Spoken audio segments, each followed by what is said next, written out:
ఇదే కేసీఆర్ గారి పేరుంటే కోతికి కొబ్బరి చిప్ప దొరికినట్టు కొంతమంది సంబరాలు చేసుకుంటూ పేపర్ల నిండా తాటికాయంత అక్షరాలతో రాసేటోళ్ళు ఇలా రేవంత్ రెడ్డి గారికి కవరింగ్ ఇచ్చేందుకు చాలా కష్టపడి కాపాడుతున్నారు.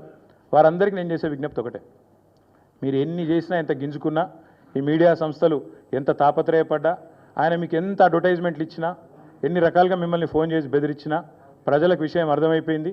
ఈయన ఒక లొట్టపీసు ముఖ్యమంత్రి, ఈయనతను ఏం కాదు అని అర్థమైంది. కాబట్టి మీరు కూడా దయచేసి నిష్పక్షపాతంగా వార్తలు ప్రజలకు చెప్పండి. లేకపోతే సోషల్ మీడియా ఉంది, మీరు చెప్పినా చెప్పకపోయినా సోషల్ మీడియా ద్వారా ప్రజలకు అన్నీ తెలుస్తాయి.